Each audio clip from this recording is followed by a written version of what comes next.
Good morning and welcome to another edition of the Kitchings Table. I'm your host, Earl Kitchings. It must be Tuesday morning if you're visiting with me this morning. So happy to be with you, happy to have you here. And as usual, my sidekick, my co-host, Miss Ronline Cannady. Good morning, Ronline. Good morning, Earl. All this sunshine going on today with our topic. Okay. Yes. The one that makes you smile when you have something good like this. Well, I'm glad to hear that because hopefully it will make everyone smile because if there's one thing I do know that if you're talking about food, people are going to be smiling. Providing it's good. You don't know until you dive in, but if you've gone to some bad places where they don't serve good food, you don't tend to go to those places anymore. So if it's not good, you don't go there. And as they say in the food industry, presentation is everything. So looking Yeah. good and tasting bad, or tasting bad and looking good, it just depends on where you're going. But when you go to that restaurant where it tastes good, it looks good, it smells good, everything is good, you get kind of spoiled and that becomes your favorite spot. Yes. And Yes. once we have our favorite spot, it's hard to move us off that spot because, somebody talks about wanting to go somewhere to eat. And the first thing you say is your favorite spot. Mm-hmm, mm-hmm. And I think it's funny sometimes when people want to go to certain places and you can't move them off that spot. They're going to basically give you all the reasons why you should go there. And of course, good food is the thing. Sometimes even the cost doesn't even matter as long as the food is good. And I will say this, good food and poor service will make you also not go back to a restaurant. That is right. As I remember one of the ladies saying one day, she said she had been attending been part of that restaurant for like years. And she brought a group of her people, and the service was terrible. And what she said after that, she was like, I will never come here again because I will never pay to be embarrassed. And I think some servers misplay their role when they provide poor service. Yes. And in a day and time where, you go to some restaurants, they already put the tip in your bill. Mm-hmm, mm-hmm, mm-hmm. So if you want me to put something in your hand as the server, I would suggest you provide me with capital E, capital XX, excellent service. Yes, yes, yes. Because if you don't give me excellent service, there will be no additional tip. Mm-hmm. As a matter of fact, I don't know if anybody's ever done it, but if you have poor service, you go back. It's two things, but the people who prepare the food and cook the food, they're basically on salary. They're not on hourly wages, so you don't have to worry about them. So if you go to the manager and tell them to take that 18% or 15% tip off your bill because the service was poor, I wonder what they'll do. You know, people need to start demanding that a lot more. I know I went to a restaurant with my sister, and there's a term that she uses because she lives primarily in New Orleans. But it's one of those wherein, okay, your service was so poor. Instead of getting the tip that I wanted to give you, here's a penny. So um, to be worth a penny. Well, That I'll means take it one step. you shouldn't have showed up for work. I'll take it one step further than that, Ronline. Your server comes back and you say to them, "Let me give you a tip," and they Uh-huh. smile and say, "Don't you ever treat anybody else the way you treated me Right. today. Mm-hmm. Please don't do that ever again. That's my tip for you today." Uh-huh. Uh-huh. So it just depends. And one of the places where we get, comparatively speaking, it depends on which one you go to, because fast food places, depending on which franchise restaurant it is, can be, hit or miss. Except for one. There is one fast food restaurant that I have yet to go there, and their customer service was not par excellence. Is that Chick-fil-A? You know it. You know it. Par excellence. Yes. And they're two words that they just seem to drill. And I don't know why those two words resonate and they say it so well and do it so well, but two words. My pleasure. My pleasure. My pleasure. Yes. When I heard that said to me years ago, I was like, oh wow. I was like, okay. So the two things that people remembered me for is when they would say they would wish me to have a good day, and I said, may you have a better one. Mm-hmm. That was like, wow, I never thought of that before, but that was said to me when I was going to junior college. Okay. And it was a gentleman there, and he was like, wishing everybody to have a better day than he was. And it wasn't that he was having a bad day, because he enjoyed what he was doing. Right. But if you could have a better day than he did, and he made you feel welcome when you walked up to him and asked questions, it was like, oh wow, you went out of there feeling inspired and empowered. Exactly. And I think that's the way we come away from Chick-fil-A, is feeling that our restaurant needs were attended to, very well. Because even if you just ask for a packet of salt or pepper, their response is the same no matter what it is. Right. You can ask for a straw. You can ask for a pack of ketchup. You can ask for a napkin. You can just ask where the bathroom is. And their response is, and that's some serious training, because it doesn't seem like anybody in a Chick-fil-A forgets those two words. May I get another napkin, please? My pleasure. But some other places, it's like they feel that you are serving them by coming to that restaurant. And technically you are. Technically you are, because without the customers, there would be no reason for them to be there. Well, they don't seem to understand that, because the way their attitudes and responses, and you pay them and they like, okay, no, thank you. How can I help you? It's just, I don't know how you change those dynamics. Like I said, it just depends on which store you're at. And some people just are not customer friendly, and they should not be in the customer service business. Yes, especially food. So I think the way to start pivoting that is that we have to start valuing our own dollars. So that means that, okay, just like the lady who showed up with her group of people to a restaurant that she had frequent for years, showed up with a group of 20, and received the worst service. And she was like, it wasn't like it was the worst day, because she came early in the morning. They were expecting her.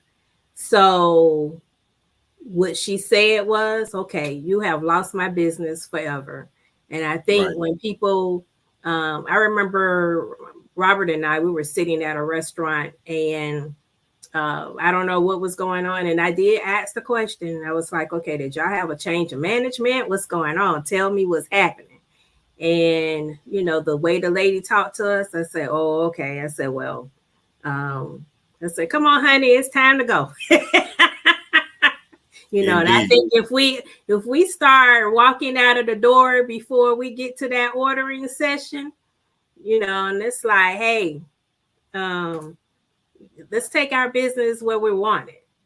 I think if we start doing more of that, that was because management does come to the forefront. Like, why did 10 people walk out? Why did those 3 people walk out? What's going on? What happened? And they have to explain, you know. And now that they have videos in place now, they can go back and look at the videos on the spot. Well, I think that gesture does have significant impact. Also, I think that if at the end of your meal you are not happy with the service, you can ask the server to get you the manager, assistant manager, and you can just share with the manager, I like your restaurant, I like your atmosphere, but I'm not real happy with your customer service. And that will make a impact on whether or not I come back again. And I will be telling my friends and family members not to come here if this is what they should expect. And that'll resonate with that manager to go and talk to his servers or that particular server, because it's too competitive in this food industry to take your business somewhere else. And at the same time, I want to be fair about this. If you're getting great customer service, tip well. Yeah, tip well. And if you want to take it one step beyond that, call the manager over and let the manager know, hey, you know what? That person is doing a fantastic job. They made my experience here at your restaurant so well. It made a difference. So it goes both ways. But Ronline, that is not the topic today. No, it's not. We're not on topic about service at restaurants and fast food restaurants. That is not the topic today. All right, let's do a Joe Rogan. What's the topic for the day? The topic for the day, to paraphrase an old Eddie Kendricks top 10 hit, was keep on food trucking. Yes. Keep on food trucking. And I wanted to touch on this particular topic simply because we have seen an exponential growth in food trucks / food trailers. And that has been something that has really made a turn. And I think the COVID pandemic really launched the food truck industry to another level. Yes. And it became very popular. So for those of us who are familiar with food trucks / food trailers, that's a great thing to know. For those of you who aren't quite up to speed on it, a food truck is a combination of a motorized vehicle and a kitchen, or a kitchen on wheels, if you want to call it that. Yeah, I like the kitchen on wheels concept. Okay, that you just made me think about a commercial they do with the former football player quarterback Peyton Manning. He's got a commercial out where he's talking about, he's known as Peyton, Peyton, but he's doing this painting. Yes, I saw that. I thought that was really cute. Peyton Manning, and he's asking the instructor, "Are you calling me Peyton or Peyton?" She's like, "Yeah, Peyton." He's like, "Peyton?" She's like, "Yeah, Peyton. Peyton." So, keep on trucking, kitchen on wheels. That's the kitchen, like in one in your house, not the where you spell my last name, Kitchings on wheels. Yeah, and that's how we got to your last name. That's the difference. On what we were trying to do for the show, it's like, okay, well, since the kitchen table is taken care of, hey, let's do the Kitchings table. No one has that. That would be kind of hard to replicate. So now you have a kitchen on wheels, and the beautiful thing about if you have one of these vehicles is that you can move around and locate yourself at different places throughout whatever city or community you live in. However, first and foremost, if you are a breakfast and lunch truck, or if you are a lunch and dinner truck, and the common thing between both of those is lunch, once you find that hot spot for lunch that people, where you see a good return of people, that becomes your spot. Mm-hmm. And you want to try to be at that spot every day for lunch because people are looking for you. Same thing with breakfast. I'm not sure about how many food trucks do breakfast in the mornings. I'm sure there are. It makes me think about the old, I can't recall the name of it, but they used to call it a food wagon, where the trucks will come to the construction site and have all these breakfast sandwiches and coffee and stuff like that. And they would go. So that was kind of the precursor to the true food truck. They would call it a food wagon, but it was a food truck, but they already had all these made up sandwiches and chips and drinks and all this stuff. But food trucks in this day and time are the same thing. And the food is prepared, cooked, and then sold to the customers from the window of the truck or the trailer. Okay. So depending on how extensive you've invested into your vehicle or trailer, it will determine just how much preparation and how much variety of foods you can do. Now, we might think that a food truck is a low-cost business, which for the most part it is compared to a brick and mortar building. You got to, really have that. First thing is the construction, then the facilitating, the kitchen equipment, the dining room tables and chairs and things. And so you have a lot more expense. Whereas with a food truck, you basically have the truck, the cooks, and that's basically it. You got to keep gas in it. You got to keep the insurance on that vehicle up.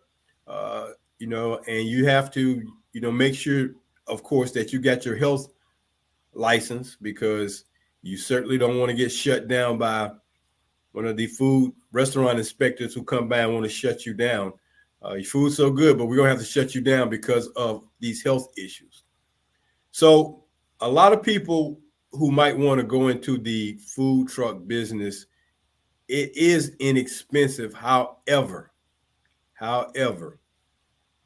you still have to be mindful of it is a business and you have to operate it as such. And if not, as they say, you will be out of business before you really got into business. So I have not frequented hardly any food truck. Ronline, what about you? I have a few experiences with some food trucks, and I have not been disappointed yet. Okay. Any particular food items that stood out or are your favorite when you go to whatever food trucks you go to? So I like the barbecue ribs. So if I see a food truck that look like they know what they're doing with their ribs, I'll stop to see. And I figured it out after tasting. He's no longer living, but one of Robert's aunts was married to this man who knew how to do seasoned ribs, and you didn't need the sauce. And so I've been trying to duplicate that because I had gotten hooked on that Jenkins sauce and thinking that's what made ribs taste good. And it was like the Jenkins sauce with the bread. Oh my goodness, that just did it for me. But I understood later as I got older that the art is in the meat. Okay, so let me just inform our viewers and listeners what the Jenkins sauce is. So I'm sure they're like, What the heck is a Jenkins sauce? Yes, to our You never North heard of Carolina. Jenkins sauce? What's Jenkins sauce? Okay, so in Jacksonville, Florida, the staple barbecue restaurant, takeout restaurant in the Black community is a business called Jenkins Barbecue. Mm-hmm. And their trademark for many years was a mustard vinegar based sauce. And that sauce combined on the meat, before you even got to the meat, they soaked they soaked that meat, and then they put the bread on the bottom and the top. Before you even got to the meat, you was doing a job on the bread. Yes. You were doing a job. So that sauce was their staple. And you know, Ronline, it took them a long time before they finally decided to bottle that sauce and sell it aside from their barbecue and barbecue chicken. Because had they done that, once it became very popular, they could have made additional income just by selling the sauce. Mm-hmm. But it took them a while, or they didn't really want to let that sauce go. And now other companies have replicated it to a degree, and now it has become something very popular. And a lot of people have that kind of mustard vinegar based sauce. You know, there are a few sauces out there, but because you like the barbecue, that's a great thing. I don't think I could ever eat barbecue without just a little sauce on it. I mean, I understand it's well seasoned and it's falling off the bone and it's real good. Just something about that sauce. You got to have a little sauce on there. Yes, what you used to. But yeah, Uncle Gene, God rest his soul. You know, that's when I realized that I can eat my meat without the bread and without the sauce. Yeah. I thought I wouldn't live without it, but yes, when I tasted his, I haven't found anyone to be able to duplicate that yet. Well, I know we got a picture of a food truck, Ronnie, and I don't know if you can pull that up for us or not. I was trying to I'll be click that happy on, to. but just so people can have an idea of what some of these food trucks. Yeah, that's an atypical food truck, Mm-hmm. decorated out. That particular one does fish, and you know, I think first and foremost when we talk about a food truck, I think the first food item that many of us know as being on a food truck would be tacos. Yes. Tacos, some type of Latino food or Hispanic food, tacos, burritos. I think that became first, but then when other cultures start getting involved, I mean, you got sushi trucks, you got barbecue trucks, you got rib trucks. Um, you know, it doesn't matter. I mean, you got dessert trucks, and I think that's a unique thing. So if you pull up with your rib and soul food truck, and I pull up with my dessert truck, then that pretty much takes care of you. And I had a thought the other day, Ronnie, when I was working on the information for this. It's like, I'm not just going to have a dessert truck. I'm just going to be, I would just specialize in my food truck being a cobbler truck. Ah, Just cobbler. That's all we do. Cobbler. That's all we do. Cobbler. I'm with Dessert. you. You want a dessert? Yeah, all we do is cobbler. And I think between first and foremost peach. Now I know some people will say apple, but man, let me tell you. When you said that peach came to, it was like, yes. But I'm here to tell you that a blackberry cobbler will jump over apple cobbler any day. Okay. Okay, I don't know if many of you had a blackberry cobbler, but man, oh my goodness. So if I was to do a truck, it would just be a cobbler truck. Mm. Pans So and pans of cobbler. okay. So it's going to be the cobbler, peach, apple, blackberry, and what else? Cherry, Cherry. Oh, I strawberry, forgot about cherry. Yes. strawberry. Strawberry cobbler. Mm-hmm. Okay. Yeah. Yeah. Interesting. Mm-hmm. I like it. So that would probably be what my truck would be, and that's what we specialize in. And you come get you a bowl of some of this cobbler. Woo! Like some people eat their dessert before they eat their main meal. I do that most of the time. Okay, so you get that cobbler, you might be like, I'm gonna go ahead and put my meal in the refrigerator, and I'm glad I bought me 2 bowls of that cobbler. Okay.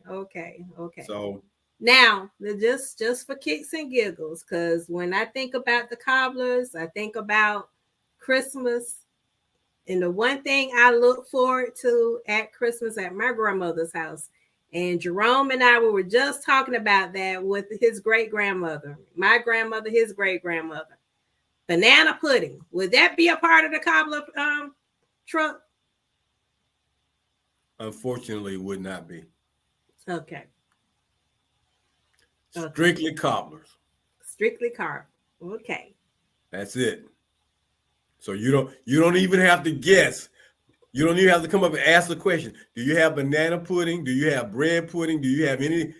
Strictly cobblers. Okay. Okay. So if you come up here with something else in your mind, hey, do y'all have cookies? No, we're cobblers. That's it. Okay. Don't come over here asking for some other dessert. Only strictly cobbler. Mm. And that might be the name of the truck. Strictly cobbler. Yes. Okay, so you come over there and get you a cup of this and walk away happy. Walk away happy. Yes. Walk away. Yes. The only other thing I could think of that would be on the truck would be, well, we do have vanilla ice cream, but that's the only ice cream we got. Okay. Okay, that's the only ice cream we got. If we're not gonna have chocolate, strawberry, we're not gonna have any other vanilla ice cream and cobbler. That's it. That's gonna be it. So hey, I can just imagine. I mean, and when you think about something being that simple, it's like, well, depending on how many pans of that you want to make up every day and put on the truck and bring, you don't have to do too much cooking when you get to the site. You're warming it up, but you don't have to do too much cooking. And like I said, man, you can put in a special order. Like, do you want a small pan of cobbler for yourself? We'll make you a small pan that you can pre-order and pick up. Okay. Okay, but the only thing we're doing is cobbler. I like that. I like that. Okay. So since we're at the midway point, I want to take a quick time out and let everybody know this is the Kitchings table here. You can catch us every Tuesday morning and see what's going on. We're glad to be with you. Always glad to bring you something of interest, something noteworthy, something newsworthy. However we want to cut it up, chop it up, shake it up. And I'm Earl Kitchings, along with my co-host Ronline, Cannady. We are here every Tuesday to bring you something. And today we're taking a slight deviation, a spinoff from an old top 10 hit song that Eddie Kendricks, that was his first hit that he ever made. And if you don't know the song, it was called Keep On Truckin'. And our theme for this morning is Keep On Food Truckin'. So getting back to this food truck industry, Ronline, here are a couple of items to make known as key food truck facts. The industry comprises establishments primarily engaged in preparing and serving meals from a mobile truck / I have to put the slash in their trailer because some folks have trailers and not trucks. They're pulling their trailers with their truck. And that's, to me, that's an additional expense to a degree, although you have a little bit more space, or depending on what size trailer you have. But now you got two vehicles and you got to be mindful of that trailer and driving that trailer around. But that's up to you. Second thing is food is normally prepared, stored, and cooked on the food truck. So your preparation in the mornings, every morning, is to make sure that all your items preferably are fresh. So you're getting up early in the morning for preparation of that lunch menu. But again, if you're talking about breakfast food truck, man, you're up maybe 3 o'clock in the morning so that you can be on the spot at 6:30 serving up breakfast. And before I go a little further into our facts about these food trucks, there's a restaurant in Tallahassee, Florida called Orleans. And when I worked in Tallahassee, Miss Orleans restaurant was right at, just off the FAMU campus. And every morning, like clockwork, if you got there anywhere between 7 and 9, the line was out the door. And part of that reason was because you could go there and get a $3 breakfast. $3. You would get a meat, grits, eggs, and toast. And you're out. You're out. And when you think about it, well, that's pretty inexpensive when you buy it in bulk. Eggs, grits, of course, definitely is not costing you a lot, but the preparation part. So if you go to work at 8 o'clock, you're going to swing by there about 7:30, or if you go to work at 9 o'clock, you're going to swing by there about 8:30, the line is already out the door. By the time you get about 9:30, it starts dwindling off, man. But in the peak hours, parking lot is full, restaurant is full. It's just a carousel of people going in and out, and they got to keep that food coming, and they do a great job. The lady that started that, I thought she had a great idea, and boom, she turned that restaurant into a mainstay, because there used to be a restaurant in Tallahassee off the FAMU campus called Ma Mary's. And everybody would go to Ma Mary's. I heard of both of them, actually. And eat there. But Miss Orleans restaurant definitely was prided on breakfast. So I don't know if they decided to get a food truck. I'm sure if she did a food truck and you're in Tallahassee and say Orleans food truck, you're going by there to get that breakfast. So the next thing is, the food truck industry does not sell alcoholic beverages. The annual wages in 2021 for the industry was $318 million in annual wages. Annual food truck wages by truck is averages about $38,000. There are 40,547 food trucks at the time this article was printed. I'm sorry, 40,547 food truck employees.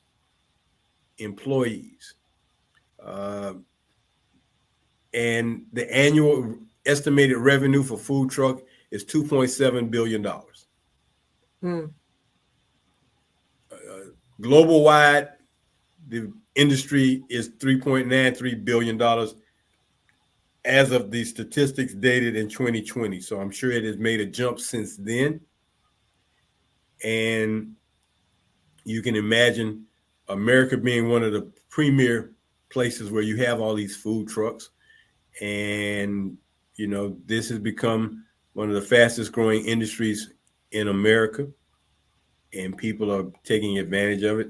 Now, I was able to find that there are some key companies operating food trucks. It's almost like you get a franchise food truck.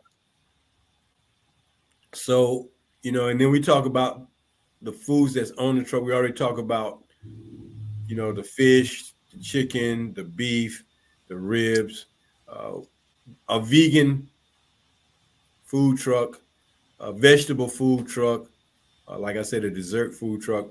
But some of the key players operating global food trucks in the market today: Prestige Food Trucks, United Food Trucks, United, M&R trailers, uh, Futuristo trailers, MSM catering trucks, the Ford Trailer Company, the Food Truck Company, and the Bostonian Body Company. I think these are all manufacturers of trucks that if you're looking for a truck that's really, really decked out, you can find one. And these trucks, the more you put into them, the more they may cost. So city by city, Ronline, average annual sales. Los Angeles is at the top, $489,000. That's average annual sales. Startup costs $55,000. New York at 414, 100,000, 82,000 to start up. Washington, D.C., 391,000, 60,000 to start up.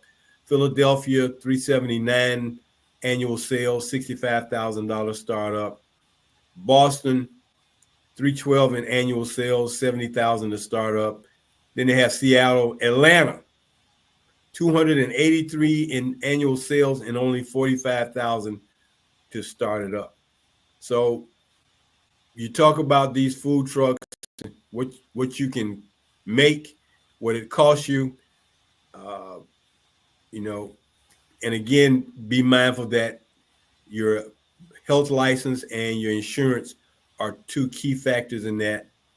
But like I said, if you specialize in one or two certain things, and that's all you do, you're not, trying to serve everything, and you can probably do a little bit better than what some of these averages are. Now, I ran across something that was called a ghost kitchen.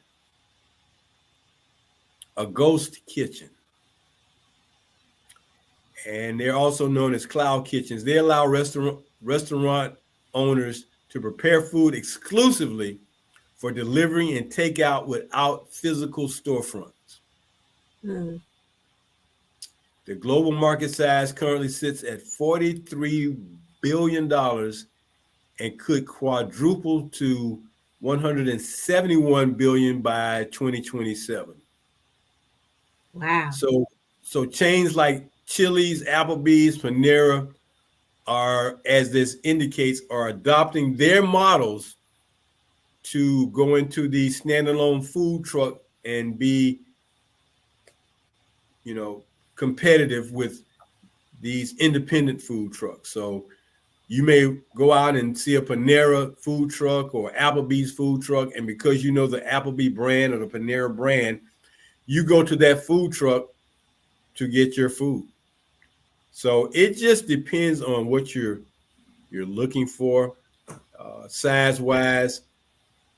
Depending on how big or small you want it, how many people you want working in there. So you have a trailer, you have a truck, and then some people just opt to do food carts, and we see those food carts as kiosks in the malls, or for a long time we just saw the food carts as little hot dog stands around downtown businesses and places like that, where people would looking for something quick, fast. They would just go down there and get a hot dog and a drink and some chips. But it's just interesting to see how these things are growing. So in addition to the costs I already gave you, here's some basic costs you might want to think about. A new food truck may cost you anywhere from $75,000 to $200,000. A used food truck can be anywhere from $50,000 to $100,000, and a converted food truck, could cost you $100,000 to $250,000. Or you could just rent a food truck if you don't want to invest. So, quick breakdown on what things you need for startup: your equipment, food truck, wraparound equipment, inventory, permits and licenses, $100 to $500, website free to $5,000. So all the things you need to do to get yourself up and going. So let's just say $50,000 will get you going pretty well. So if you want to specialize in ribs that you don't need sauce, okay. Always have the sauce on hand now. People like the sauce. They like to have something for the bread. Yeah. So, and here's some additional costs. paper products, chalk menus, pots and pans, fire extinguisher, uniforms, T-shirts, fuel. In this day and time, fuel, they're talking about $500. I'm like, nah, it's a little bit more than that. Labor is now anywhere from $8 to $15. Repairs to your truck, service on that. That truck goes down, you got to get it back up. So what they're saying is anywhere from 40,000 to 125, you might can get started. I'm thinking 50,000 to the 125. So it just depends on what you want to go into, but it's well worth it. And here's some of the other menu items: Korean barbecue burritos, gourmet grilled cheese, plant-powered pleasures. I don't know what that is. Sweet and savory crepes, exotic grains and bowls, Taco Tuesday, mouth-watering sliders, stir fry, frozen treats, sushi on the go. All of these are things that if you are interested in going into the food truck business, you find you somebody to loan you low end 25,000 minimum, 50,000 minimum to start up. You could be out there operating today. And like I said, Ronline, it's all about who prepares the food and making sure the food is good and tasty, and then the absolute service on that food, because without good food and good service, your food truck or trailer won't be around long. No, not at all. Be around long. So I'm going to stick with the cobbler. I'm with you on that, and I'm gonna take something from my cousin one day when I was listening to him, because we came from a family line of cooks, and he said those grandmothers that had the little meat hanging off the bone. Yeah. Oh, they can cook. They can cook. Oh yeah. Yeah, they got them little meat hanging. Those are the ones you want to at least sample. Whatever it is that they're good. So they're goods or whatever. And you're talking about baked goods. Oh my goodness, baked goods. Yes. Baked. Yes. Yeah. Cobbler goods. Something that's been able to marinate over time. Well, if you're going to go into baked goods and baked desserts, I can give you a simple name that you can put on your truck that probably have everybody saying it, and it'll resonate, and people just look for these 2 words. I'm listening. 3 words. I'll put it 3 words. The Sweet Shop. The Sweet Shop. Yes. The Sweet Shop, the sweet spot. All we got is desserts, baked goods, cakes, cookies, pies. Yes. And that will take care of it. Like I said, I'm saying that because when I was growing up, there was a lady that had a bakery attached to her house, and it was called the Sweet Shop. And when she would open those ovens, and that aroma would go through the neighborhood in the air, you knew she was open.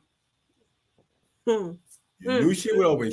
She would sell mini pies or full pies. And I can only think of 2 pies that she made, Ronline. Only 2 pies. 2 pies. One of them was apple, I'm sure. And what would be the other one?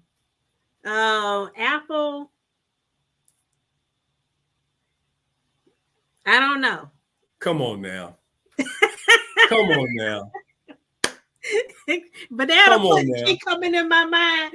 We talking about a black lady with a bakery, and she's selling pies, and she only selling 2 pies. So it's got to be apple pie and banana pudding keep coming back to my mind. You want some banana pudding this morning? I want some banana pudding. I want my grandmother's banana pudding to be. No, it's not that. It's a sweet potato pie. Oh, that's another one of my favorites. Okay. A sweet potato pie. Sweet potato pie. Yeah. Yes. Sweet potato pie. And I have a sister that perfected the grandmother's sweet potato pie.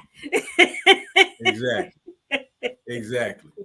And before I let you get to our Black History moment, you know who started their college off of sweet potato pies? Is it FAMU? No, that's no. No. Okay. No. No. I thought Miss Orleans was doing something. No. Okay. No. Dr. Mary McLeod Bethune started Bethune-Cookman, her That's right. school I for know a girls. little bit about her history. That is Yeah. right. Sweet potato Okay. pie, baby, out Yeah, there in Daytona Beach, Florida. That was her fundraiser. Okay. Sweet potato pies. That was her fundraiser. And that's how that college got started, based on Dr. Bethune selling sweet potato pies. And for the life of me, I don't understand to this day why someone hasn't tried to just make that a staple of their college. You know, they got the foundation down there. It'd be like, look, we found somebody who can make some good sweet potato pie, and you can order you and I told a guy who I knew who could make good sweet potato pie. I said, hey man, all you got to do is get with them and just call it Mary's Pies. Mary's Pies, baby. You know, but that was not, you know, some ideas just stay in the closet and never come out. So it's like, okay, well, you know, I don't bake the pies, but anyway, let's have that Black History moment. Yes. So our Black History acknowledgement today is Tracy Davis, y'all. She's out of Jacksonville, Florida. She's the member of the Florida Senate for the 5th District. She started out teaching in the Duval County School Board systems of Jacksonville, Florida. I'm so proud of her. And then she started working for the Supervisor of Elections. And now she has a Senate seat in the state of Florida. And what got my attention about Tracy, besides us being friends since high school, well, I'm a little older than her, so I met her when I was in high school. But anyway, she used to go to school with my younger sisters. And she, from who she was at that time, all about justice, is who she is today. And so I don't know if you all remember about the Dozier School for Boys out in Florida. They came under scrutiny. They were in operation in the early 1900s, and they were finally shut down. And the boys started coming forward about the unmarked graves that were there, how the boys were abused, mistreated, and things like that. And Tracy Davis, she fought to make sure that the survivors receive compensation for being victims of that school. And of course, you cannot erase the memories or anything like that. But to be able to have closure, that an acknowledgement that a wrong was done, that just does it for me. So Tracy, I just wanted to, Senator Davis, I just wanted to bring you to light today and dedicate this also for the Black History acknowledgement. We're celebrating this month of October breast cancer. And I applaud all of the research that has gone to bringing the victims into remission so they can create more memories with their families. So thank you so much, Earl Kitching, for bringing our topic on Keep On Food Trucking. Indeed, that has made me happy, indeed. Bringing back my grandmother's memories. Okay. All right. Well, hopefully you get you some banana pudding sometime this week. Yes. All right. Well, that's going to do it for us here today on the Kitchings table. We hope you enjoyed our topic today, Keep On Food Trucking, where we talked about the food truck industry. As always, join us every Tuesday morning at 10 a.m. right here on YouTube, and check us out If you got a topic you'd like us to talk about, send it to us and we'll look into it and see if we can bring it to the forefront. Until next time, I'm your host, W. Earl Kitchings, and for my co-host, Ms. Ronline Cannady, as we always say, do something good for somebody. When? Do it today. Take care, everybody. See you next week.